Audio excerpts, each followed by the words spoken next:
Good morning, everyone. Thank you for taking the time to come and see us. Welcome to reInvent. My name is Malcolm Featonby. I'm a senior principal engineer with the Serverless and Containers org. And my name is Mesh Seidel-Casing. I'm a senior developer advocate. And just to make sure, can everybody hear us? Thumbs up, thumbs down? Perfect, awesome. Before we start, I would actually like to give you a tiny bit of the background of how this actual talk started.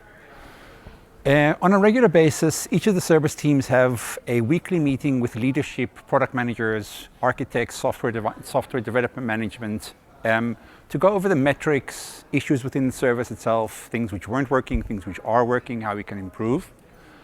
And during one of these meetings, it came up that Malcolm mentioned the fact that he had a conversation with one of our customers about how ECS is built in a certain way. What is the resilience which we use, or the methodology which we use in the background in order to make our service resilient? And I asked him, is this actually something that you do on a regular basis? And he says, yes. We have these one-on-one customer meetings quite often. And in Amazon, we like to use something called the mechanism, and we'll talk about that a little bit later on, further down the road, of rather doing something in a way which is, we can reutilize the knowledge or what we do in a regular way instead of having to do one-offs, because one-offs don't scale. And I said, do you want to do a talk about this on reInvent? So last year we did the first version of this. Here we are doing a new version with a couple of new things and features and new things which we've released within Amazon ECS over the year. And what we're going to be going today over is, this is the agenda up on the screen. So for everybody who's here, this is a 400 level session. We're expecting you to understand what a container is, what ECS is, Amazon ECS is, and you don't have to be an expert, but you have to understand these basic concepts. But there are probably customers here which are sitting here in the audience or going to be watching this recording at a later date that are not very familiar. So I'm going to give a quick intro into what Amazon ECS is, what our service does. Then I'm going to hand it over to Malcolm, who'll be going over the next topics of how we build our services, how we make things available, how we design for availability, how we use our operational mechanisms and our culture as well in order to make things work in a streamlined way as much as possible. And in the end, I'll go in the last part, will be how we also use these mechanisms and these methodologies to make things even better by continuously learning from how our services work and our failures, because we like to embrace our failures as well. Malcolm will also go over that in a second, to learn and make things better. So, for those of you who are not familiar with Amazon ECS is a native container orchestrator service in AWS. It celebrated its 10th birthday this year, not a few months ago, along with Lambda and Amazon EKS as well, where you provision your workloads in containers on the Amazon cloud, on the AWS cloud, in the same way that you would use any kind of AWS API, the same way if you know the API for using EC2, or the same tools you use to use the console. It's pretty much the same thing. You don't have to learn anything new. Use the same look and feel, the touch, and all the tools that you're currently using for your systems in order to provision containers in the AWS cloud. You can provision these containers on different compute resources. The first one, of course, is Amazon EC2. If you want to provision your own virtual instance in the region of your choice, you can use that to provision your container on what we call a task. You have the other option of what we call AWS Fargate, which allows you to offload that kind of management and maintenance of those compute resources over to us, to the service teams, which manage those things for you. You get a specific ECS or container platform, compute platform, where you can run your containers on a regular basis. You don't have to worry about patching, security, updates, upgrades. All of that is managed for you.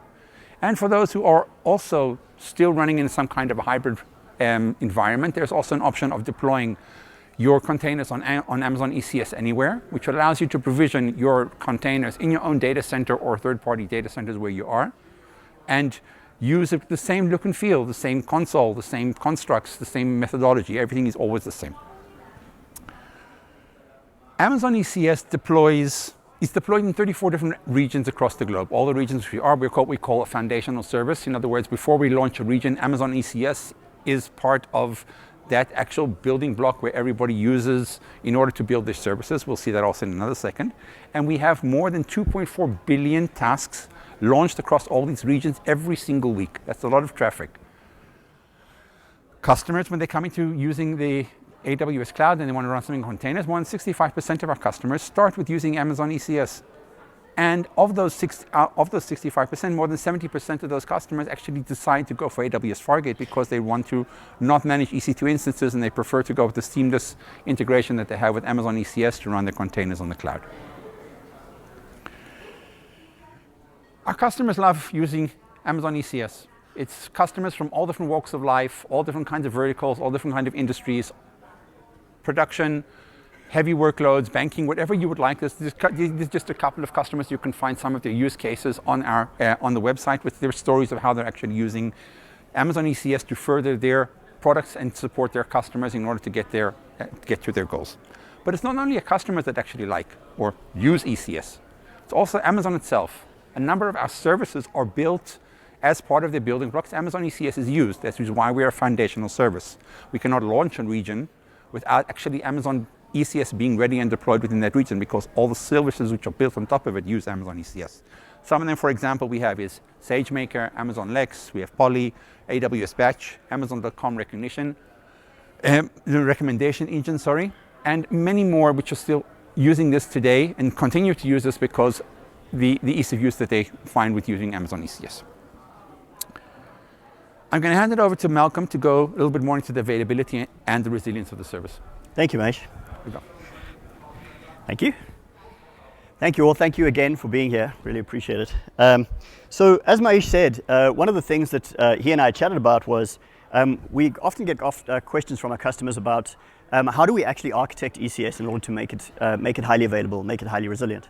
And so what we wanted to do today was walk you through some of the patterns that we use to be able to deliver that availability and resilience. And the idea is to try and give you a deeper insight into those patterns so that you can then architect your services leveraging those patterns on top of ECS. So that basically allows you to drive an availability posture that meets your requirements. So I'm losing got a wire here. I apologize. It's an availability resilience thing. So the other thing that we wanted to do is weave through the presentation some of the features that we've delivered, which you can leverage, which we've identified as kind of best patterns or best practice that we've discovered as we've been building our service. And so we bake those into ECS as a feature, and we wanted to talk a little bit about some of those and how you can leverage those in order to make sure that you're hitting your availability and resilience requirements. Now, before we do that, I thought it was useful for maybe just to establish some of the foundational premise, the tenets that we use, and the foundational building blocks that we use in order to build available services on AWS. And the first is this idea that I'm sure you've all heard our CTO Werner talk about, which is the idea that in order for us to be able to make sure that we're building services which are available and resilient, we have to embrace the fact that services fail as a natural occurrence. And so that really means that we are effectively designing to normalize failure, and we want to operate the service to normalize failure. And you'll see that that's a theme through all of the things that we do, all of the patterns that we adopt, etc., is really this goal to accept the fact that things will break, and that's actually okay, provided we've planned for it, we've designed for it, and we're operating the service to meet that need. Now, we talk a lot about availability and resilience in this, including in reference to my wire here.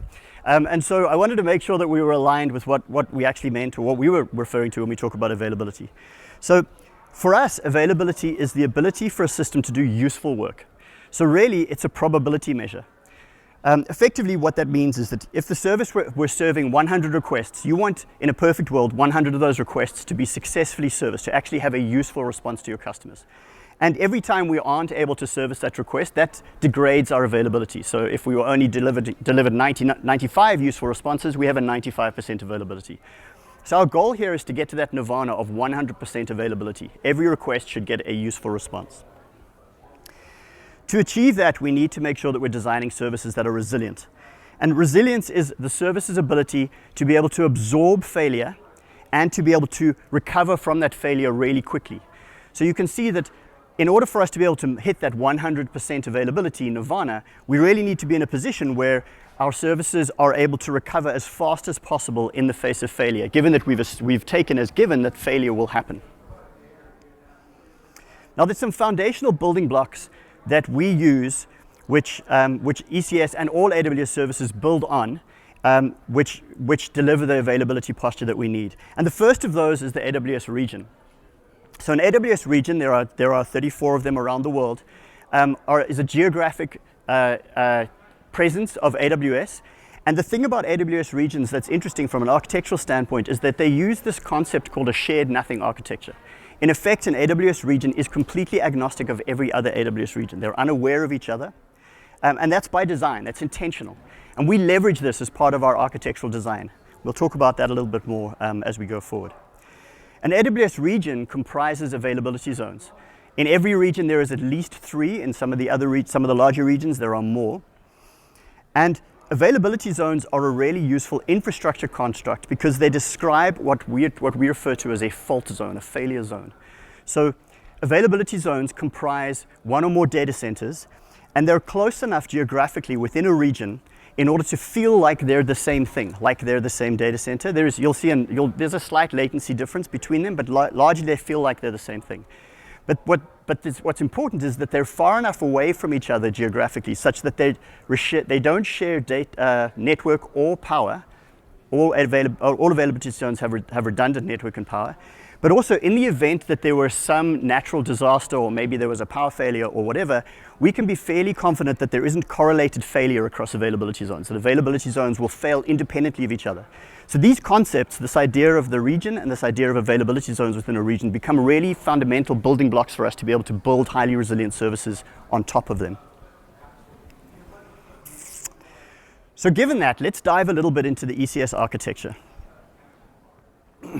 Now, we're going to talk about availability first, and then we'll talk about resilience.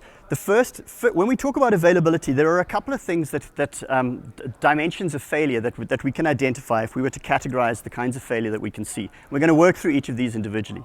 So the first is infrastructure. We talked about that with availability zones. It's the idea that the underlying hardware, network, etc. could fail.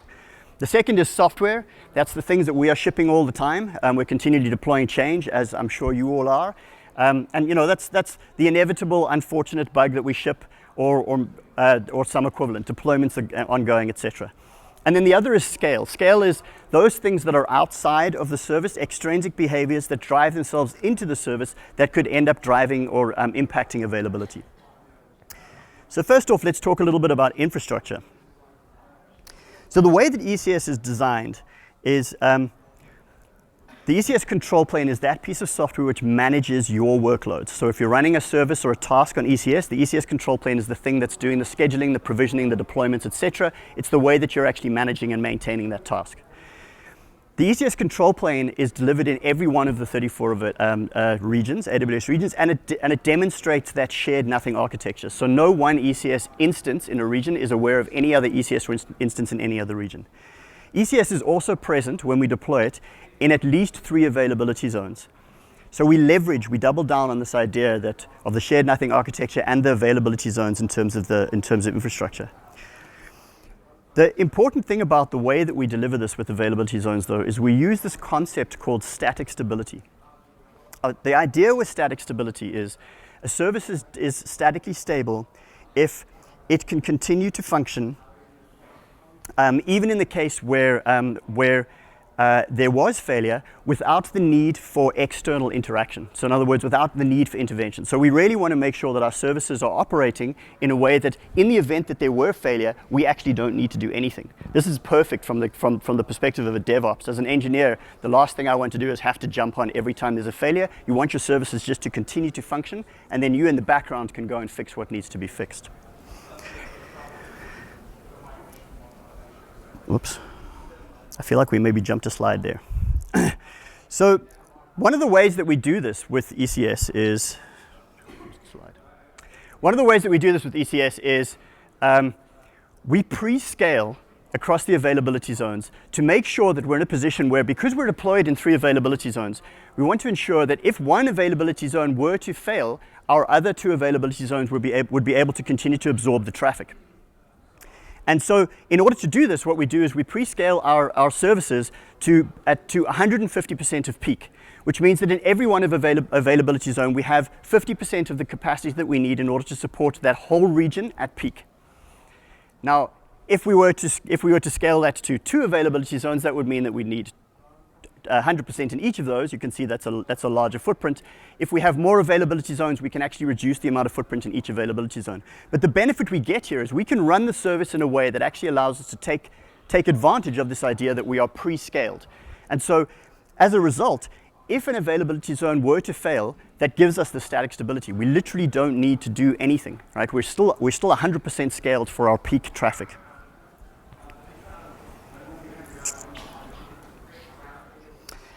So one of the things that you can do as a customer when you're building on top of ECS is you can take advantage of this particular characteristic. So when you're deploying software on ECS, you'll typically create an ECS service, and that ECS service will provision a task. In this particular case, we're using Fargate as the capacity provider, and customers tend to use Fargate because of that serverless benefit, the fact that you're not having to worry about the operational pain of delivering or managing an EC2 instance.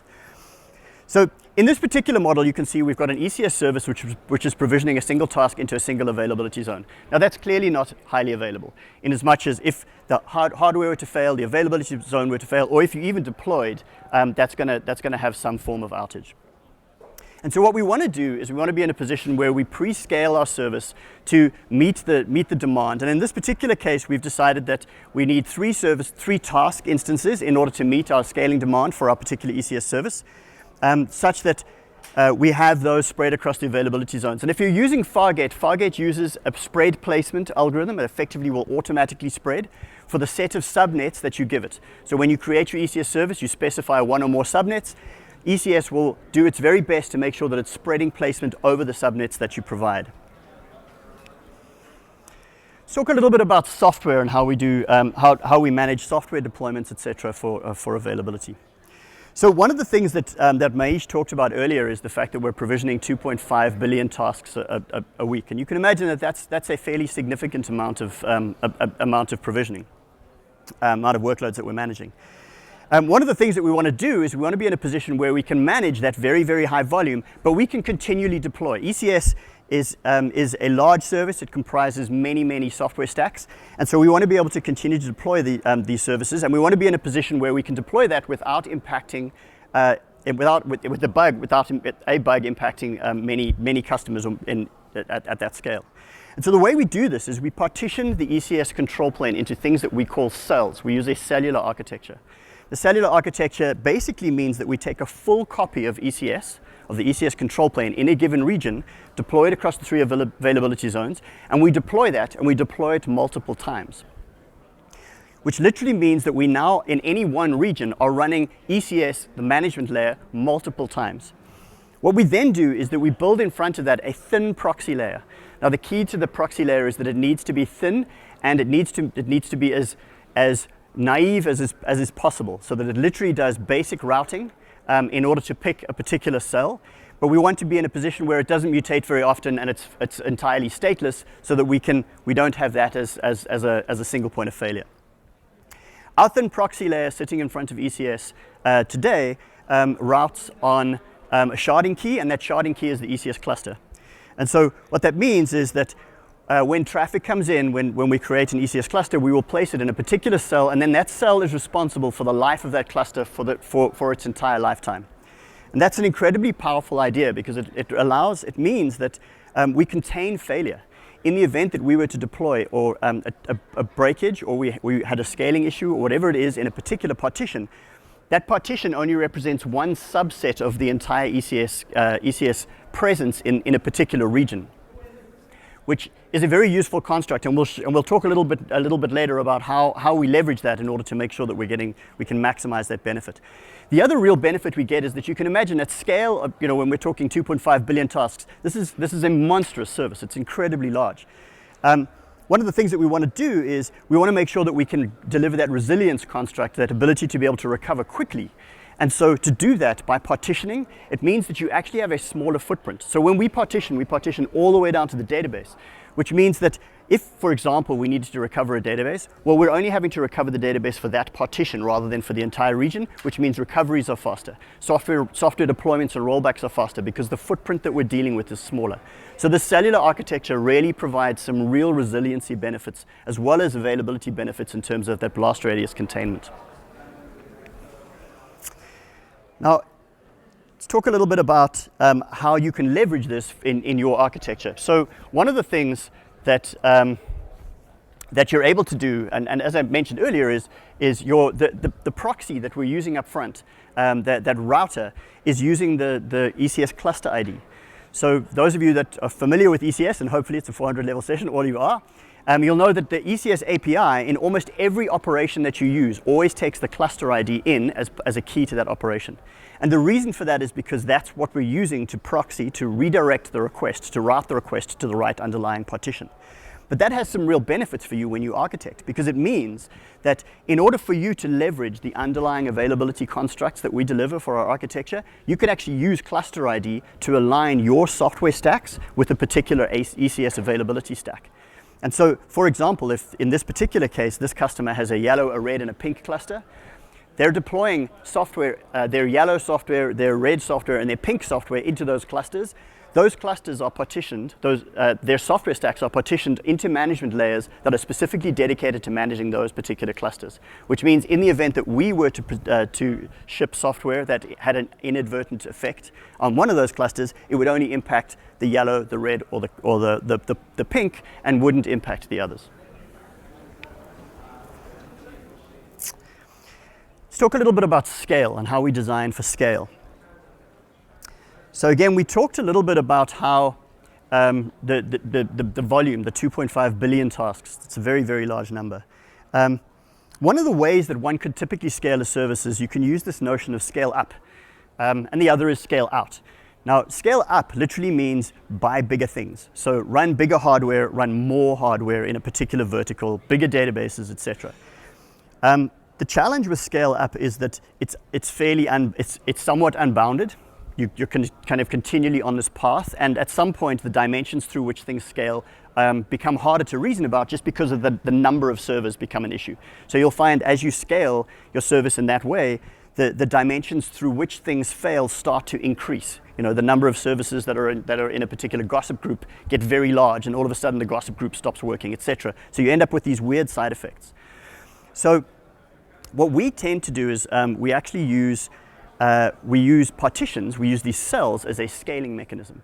The benefit that you get with this is that it means we can bound the scale to a particular partition, to a particular size, and then if we need, so for example, let's say we were running 100 things in this particular region, in that particular case, we could introduce 10 cells, and then each of those cells could serve 10 pieces of work, and that would mean that we knew how much work any one cell delivered, and if we needed 110, well, we would know that we could just add one more cell. That means that we effectively use a scale-out mechanism. So in order for us to scale ECS, we build more partitions. That has two benefits. It reduces the complexity of the overall architecture in terms of the software complexity, although there are operational complexities associated with this. But it also means that we have these bounded units of scale in order for us to be able to grow our service, which is incredibly useful. The other aspect of this, which is really important for us, is you can imagine that you want to be able to scale test to breaking your service. It's incredibly beneficial if you can do that. But in order to scale test to breaking a service that's provisioning 2.5 billion tasks a week, that's almost untenable. It effectively means we would have to simulate production load, and that is really just impractical at that scale. And that's probably true, I'm sure, in many of your implementations. One of the nice things about being able to provision at this rate, or using partitions, is we can effectively scale test to breaking in any one partition. So what we can do is in a pre-production environment, we actually create a partition which scales up to, in our example, 10, and then we will run it to 12 and we will see how it breaks. That gives us deep insight into how the underlying architecture behaves under extreme load, but we don't have to do that at production load. We can do that at just the load of a particular cell because a cell is bounded in terms of its unit of scale. Again, doubling down on this idea that we can scale out using cells. Now, there are mechanisms that you can use in order to deliver cellular architectures on top of ECS. And here is a pattern. There are many patterns. Here is a pattern that you could use. In essence, in this particular model, we have an ECS service. We have thank you. We have an ECS service in this particular model where the ECS service is the router, and then underneath that, we're routing to two other ECS services which allow us to get that cellular architecture. The key with cellular architectures is They're incredibly powerful in terms of availability, but they're actually quite costly in terms of operations and underlying compute infrastructure utilization. And so really it's only those key critical components that you need. It's not the right solution for every architecture, it's the right solution for some architectures. If you are interested in learning more, the AWS best practices actually provide some mechanisms, some examples of reference architectures that you can use to build ECS cellular on top of ECS. And so we can provide that information for you. You can come and chat to me afterwards. Let's talk a little bit about resilience through automation. And I'm doubling down on the automation here because key to this is in order to be truly resilient, we want to automate as many things as we can. Now, we've covered a couple of concepts already. We've talked a little bit about the availability zone, we've talked about cells, and we've talked about regional isolation. One of the things that you might notice is that this creates a bit of a matrix, right? So we've got our availability zones, and then we've got our cells spanning those availability zones, and that actually creates an opportunity for us to be able to confine deployment units to very small measures. So what we do is when we deploy change, we actually deploy that change to a single cell in a single availability zone. And we use rolling deployments. Rolling deployments is the default deployment mechanism for ECS. And the reason that we have it as the default is because we find it to be the most useful for us. It's what we use as best practice. And the reason for that is because we have this model where we get to deploy into this particular case. We have an example where a single cell in a single availability zone is served by 18 hosts. This rolling deployment will roll out to a subset of those hosts, but only in that cell, only in that availability zone first. That means that we can really grow our confidence in terms of that change. That allows us to continually deploy change. And as I said earlier, ECS is a large service and we are continually deploying. We often get asked by customers, what is the deployment and maintenance schedule for ECS?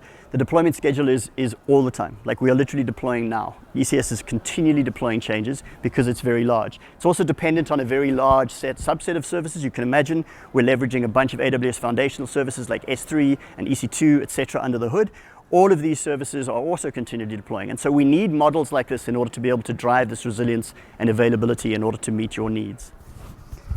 As we roll out using this particular pattern, we build confidence in the change. And so eventually the change will be entirely embodied within a single cell and a single availability zone. Assuming we're comfortable with that, we will continue to roll out and deploy that change into the next availability zone for that cell, and so on, until eventually we've deployed that change into all availability zones for that particular cell before moving on to the next cell. So the deployments themselves are on a continual cadence. And the idea is that they are continually rolling. We're continually rolling that software change out. Now, in the event that we saw failure in one of those deployments in a particular availability zone, because we're deploying one availability zone at a time and we're building confidence, remember back to the idea that we're always pre-scaled to 150% capacity. The benefit we have here is that we can literally just discount that particular availability zone. We can fast fail away, which gives us a really useful resilience posture. Because now we're in a position where, because we're 150% scaled, we're overscaled, we know that the software works fine in the other two cells. We fail away from that availability zone and we can almost instantaneously recover. And then we can have our engineers go and have a look at what broke, what did we get wrong, what bugs were there, etc. Now you might wonder, how do we monitor, how do we know that the software, that this change has had some impact? We're continually running monitors on the service. And we use this idea called bake time. So as we deploy a change, we bake that change at a particular deployment step in the region, and we monitor it for a period of time. Now, bake time is a little bit of a misnomer. We call it bake time, but in fact, it's not really time-based. It's more based on the actual software behavior. So what we'll do is, and again, we're doing millions of TPS, and so it really helps to kind of be able to at that scale. But what we'll do is we'll monitor for success. And so we will monitor to make sure that we're getting n number of successful calls and that there are no anomalous behaviors. And as soon as we see that success, we'll then deem that particular change good, and we'll move on to the next step. And the benefit we have is that at very high scale, we can make those decisions really quickly. We're getting a lot of data very fast to be able to make these choices. So we're driving that bake time where we're actually monitoring this particular set of change. And in the event that we see that failure, we will very, very quickly pivot back to that previous revision. And so, like we were showing earlier, one of the benefits we get there is because we're deploying in these self-contained units, we can roll back really fast because the cell is a very small set and we're deploying to a particular availability zone within a cell, so it's 1/3 of that very small set, which allows us to then take corrective action really quickly. Another thing that we're doing on an ongoing basis is we continually monitor ECS availability zone resilience. And we've introduced this into something that we rolled out this year, this idea called automated way-away. So at any point in time, we're monitoring the availability of ECS in every availability zone. And if we see, for some reason, that ECS for whatever reason, ECS is experiencing anomalous behavior in one of those availability zones, we will automatically weigh traffic away from that. Now that doesn't mean your traffic, your load balancers, but it does mean the workloads that you're running, your deployments, your provisioning, the scheduling and scaling, etc., will all be impacted by that, because our desire is to be in a position where we are as close to 100% available as we possibly can be. And so, in effect, what that means is, as soon as we identify that, we will identify that anomalous behavior. We will then make sure that we continue to do provisioning and placement on the using our tech stacks, our control plane stacks in the other availability zones, and we will also favor with Fargate placement, etc., placing on those availability zones to make sure that your deployments aren't impacted by these changes.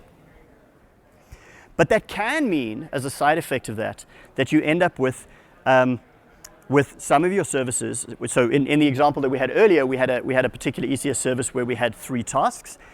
In that particular case, if we were doing a deployment and we had experienced an availability zone way away, then it may be that you'd end up in a position where 2 of your 3 tasks were deployed into availability zone 2 and one of them into availability zone 1, which means now we're in an unbalanced situation.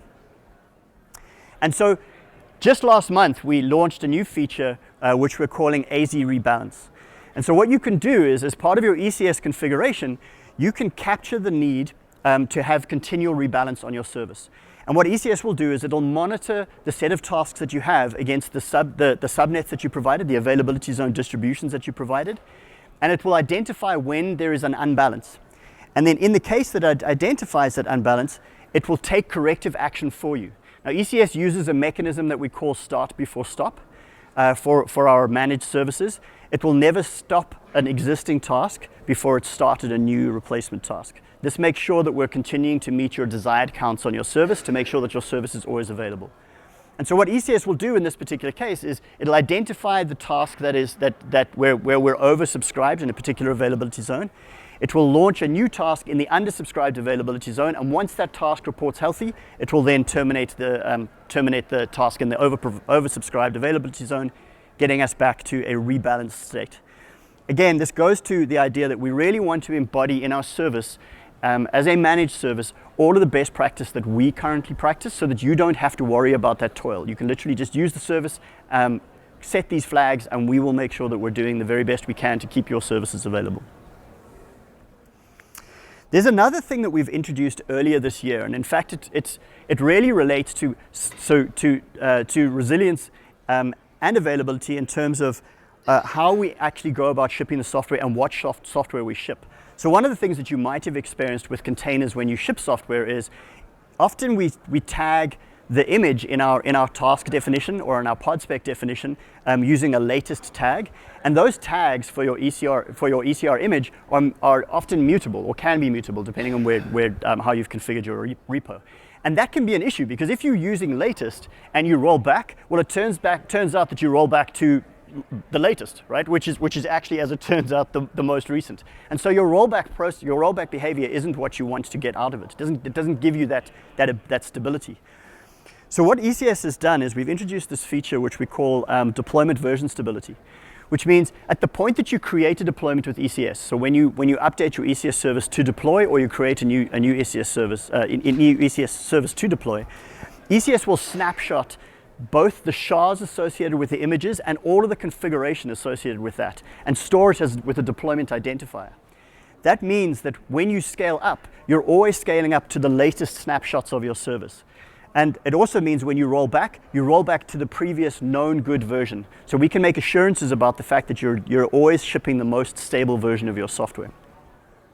This is an incredibly useful, it's an incredibly desirable behavior when you're trying to build available, resilient services. The worst thing you want to be in a position is when you roll back and you see the same behavior. It's incredibly confusing.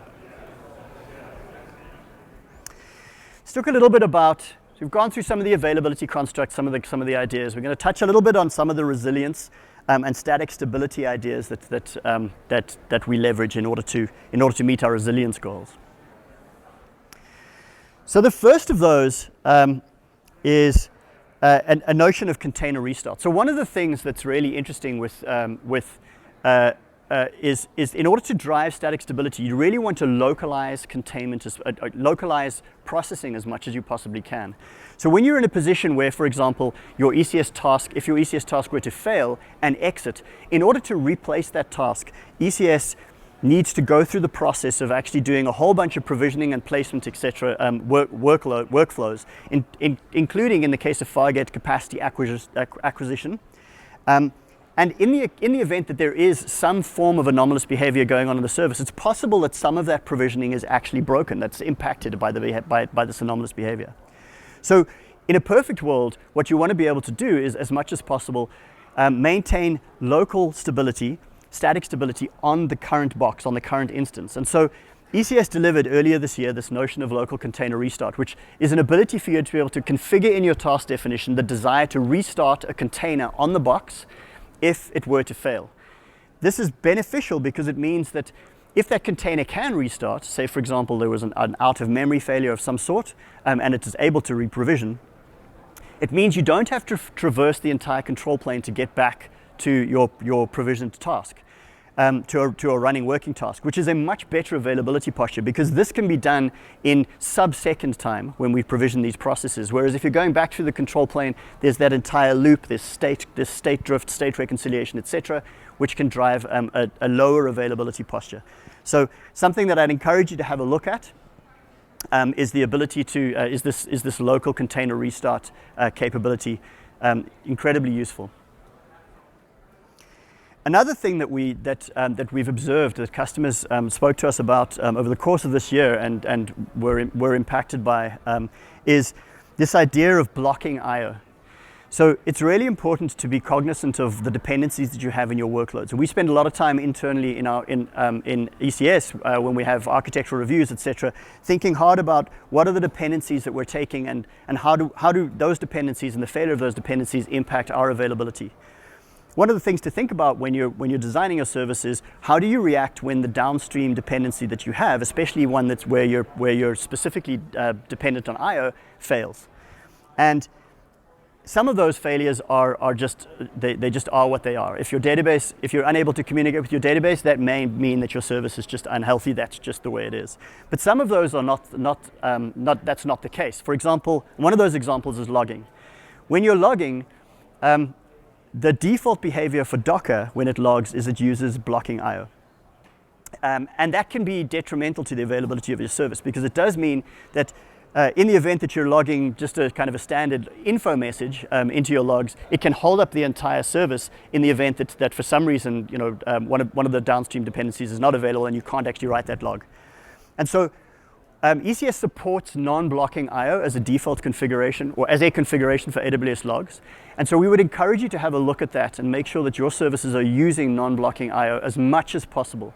There are, in heavily regulated industries, it may not be possible. That may be that you absolutely have to have those log files, and so you want to make sure that you've thought that through, that this is the right thing for you to do. But we found internally that the vast majority of our services actually don't need those logs. Like we'd much rather the service continues to function than that the service is unable to function because of logs.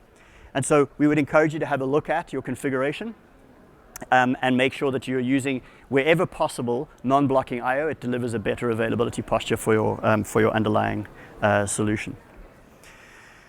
So with that, I'm going to hand over to Mahesh to talk a little bit about our continuous improvement process. Mahesh? Yep. Thank you, Malcolm. A lot of information, of course, with all the technical parts, and I want to move over to the people part, kind of. So, What you see up on the screen over there is what we call a flywheel. Amazon loves to use flywheels in everything. Every team has a flywheel, every product has a flywheel, multiple teams have different flywheels. And over here is the uptime flywheel. And I want to talk a tiny bit about how we use the fact of operational excellence in order to continuously improve. And we do that by running chaos experiments or game days on our services on a regular basis in order to understand where our services can fail or where we don't expect them to fail and actually are doing that. So I'll run you through slightly how we actually do this on a regular basis. We start at the prepare phase. We sit down with the team and the team says, and we're going to run some kind of experiment and we're going to break something on purpose. But we of course do this in a way that we understand we're not going to have as little as possible and preferably zero impact on our customers. So we'll do this on a slight cell in one of the availability zones and one of the which doesn't have production traffic. We use that for testing environments. And we're going to run some kind of a scenario in order for us to understand how our service behaves. So we're expecting this to happen, we're expecting to see these logs, we're expecting to get these people to be paged, and we're expecting it hopefully to recover automatically because we have all these procedures and automations in place. We run the experiment and going through the detect phase.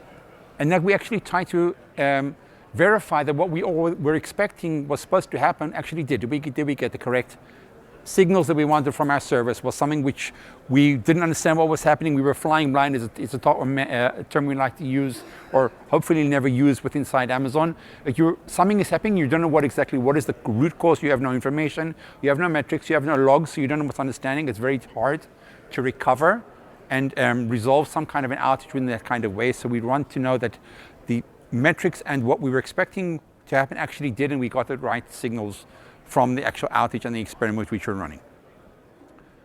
The step after that is the response. Were the right people dialed into the room in the specific outage?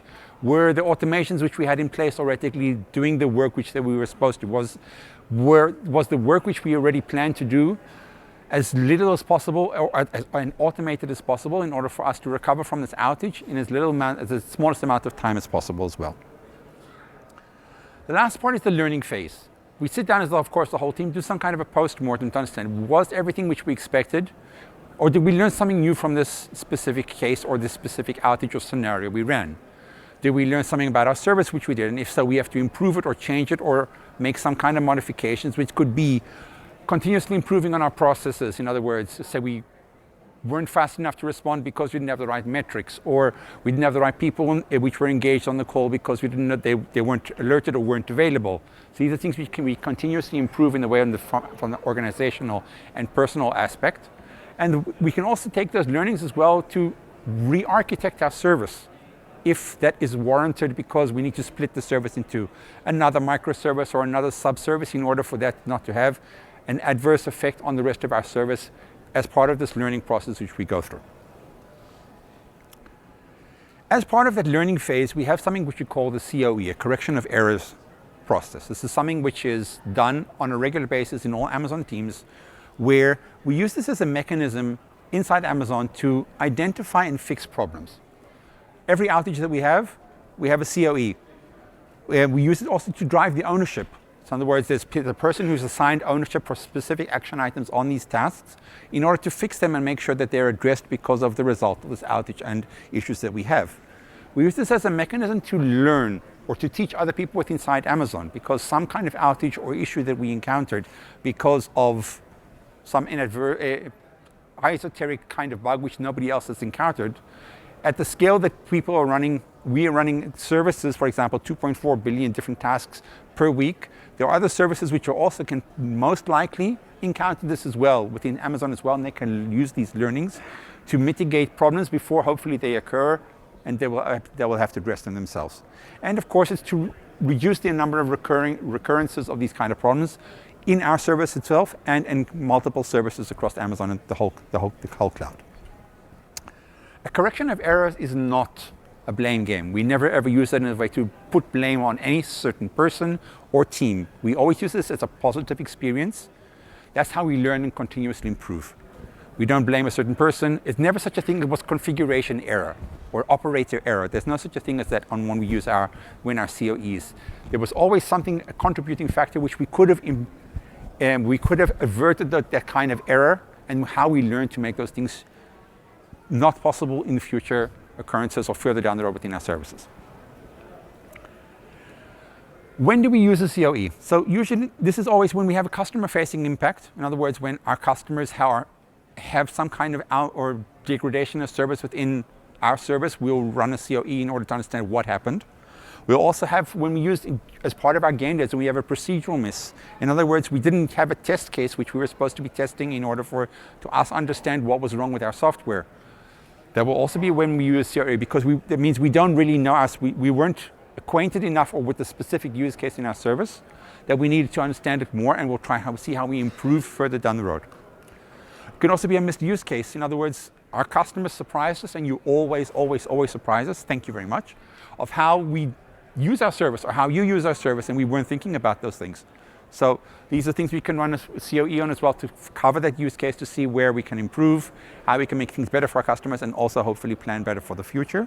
And of course, any kind of opportunity for improvement, we'll also use the COE, where we can use this learning to share with the rest of the Amazon service teams within the organization and across teams as well. What does the COE look like? So it's comprised of two different parts. The first is the supporting information, which is, it's usually a document which can be two to 4 pages long, more or less. But in any event, these are the topics. You have a summary of the incident, exactly what happened, from a customer-facing perspective.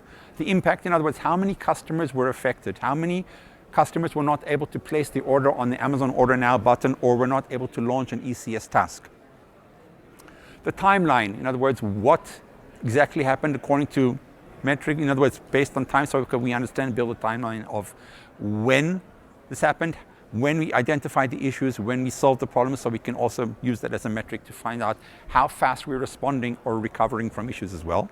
The metrics, of course, how many packets were dropped, how many tasks failed, all of these things with the logs and metrics to see, firstly, these are things which we should be receiving as part of our monitoring and operation of the service. And the last part is what we call the incident questions. Why this happened? How did we understand what was wrong with the issue? How did we resolve it? What were the teams which were involved? These are the teams which we use for the supporting information for our COE. And the last part is the corrections part, the learning issue, or the learning actions of, we go into the 5 whys, and this is a very nice, I think perfectly, a very good way for learning without blame, is you continuously dive into what was actually the issue. As we say, operational error or operator error is not ever a root cause for anything. So there are always contributing factors. Why wasn't there an automation to make sure that the operator didn't make an error in the background? Why was that error performed on such a large subset of hosts? There's always different, you can continuously find ways to dive down into the incident and the resolution, so how you can find exactly what the problem was and how to improve. The lessons learned, in other words, what do we learn from this specific outage? And the last thing, of course, the action items, which are assigned to people with dates in order for us to fix them. These could be fixes which need to happen immediately because of an issue which we discovered, or it can also be roadmap items which we use in order to fix our service or improve our service so this does not occur again. I want to take you through 2 specific outages which happened within AWS and which were related to Amazon ECS. This one specifically is one which happened in July 2023, correct? I think this one was this year. Sorry? This year. July 2024. There was an outage in US East 1 with Amazon Kinesis, and it kind of pretty much caused a bad day for pretty much anybody using the cloud in US East 1 for a certain amount of time. And as a degradation of service, there was a problem with Kinesis. You can read the whole post-mortem, which is available online. But how is this related to Amazon ECS? So in our specific case, what happened with Kinesis, there was a problem with one of the configurations. It was the deployment. There was spike in the service, which caused kind of an issue with the Kinesis service. And as a result, we say we have our services which have dependencies one on top of the other. CloudWatch is a service which relies on Amazon Kinesis. And also in our case, Amazon ECS logging when you start a task relies on Amazon CloudWatch. And as a result of this issue, when our customers wanted to start their tasks, they couldn't log to CloudWatch because it wasn't available because of Kinesis, and their tasks would not start, which caused an outage for every single task that started in this specific outage would not come up because of the underlying dependencies. And as a result, one of the learnings, for example, which you saw before, was the fact of the non-blocking I/O. Was a feature which we introduced with Inside as a learning of this specific outage, and as part of the COE process, and as part of the roadmap, and part of the action items, in order to enable you to configure that based, of course, on your specific requirements for your specific service, to address that kind of a problem, if an underlying dependency could actually happen. We continuously learn from our different outages. As you say, we embrace the failure. We don't love when things happen, but we're not afraid of it, and we learn from our experience in order to make our services better. The second example was a outage which was in AWS Fargate in somewhere in 2022, which actually, the specific problem over here kind of influenced our roadmap in AWS, in Amazon ECS for more than a year, in the way because of what happened in the specific outage. So in this case, we had a database, one of the microservices, which was for some reason or other not scaled into its correct amount of resources that it should have. And at the same time, a number of customers launched a boatload of ECS tasks, which started to cause errors in our one of the microservices which were running. And it started to cause a cascading failure and disturbance of service to a number of customers with using the Amazon ECS service. The reason that was because the microservice in this case was deployed across not as a single entity within each and every single availabilities, and it wasn't independent of the other. It was deployed across all the availability zones, and because of that, there was some kind of dependency error within the specific microservice. From us, we learned the fact of, number one, of starting to deploy our services, which are independent in these specific cells, in each availability zone, in as much of a small unit of deployment as we can, in order to make sure that these things do not affect our customers, and to make sure that we're also able to test these things in a way that allow us to scale the service the way that it is today.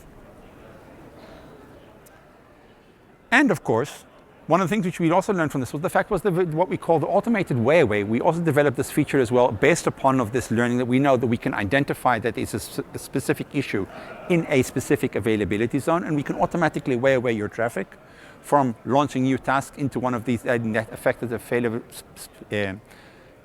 availability zone, in order for you to make sure that your requirements of your count and your service levels that you're trying to achieve with using Amazon ECS will continue to be there. Again, these things which are completely and totally affected the roadmap, instead of developing new features, we focused on all these kind of features in order to increase the availability of Amazon ECS so that we could improve the service for the customers.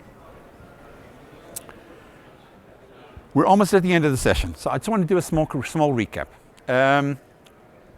What we went over. So we talked about how we in Amazon ECS build our services for availability and resilience.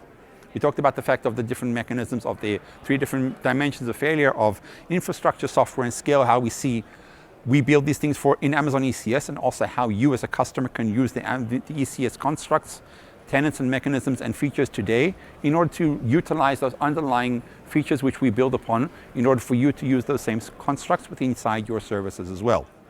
We talked about the continuous improvement, how we use this for our deployments, how we use this for our operational practices, and how we use this for our learning mechanisms in order for us to continuously improve the Amazon ECS on a regular basis.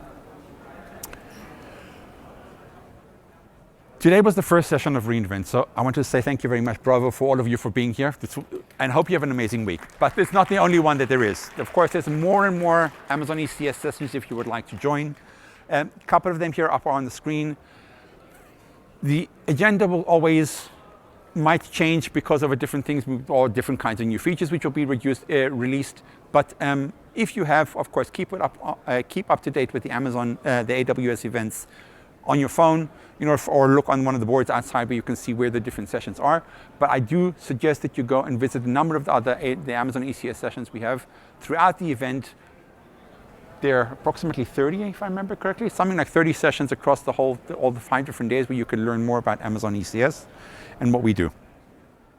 The last thing, if you want to, you can snapshot this, because this is a QR code which will take you to a landing page with a copy of the deck and a number of resources and links which we have available, which many of the topics we discussed today inside this talk are available as white papers, as blog posts and articles, and in part of our documentation, all condensed on one landing page. And of course, if you want, the recording will also be available there as well after it has been released.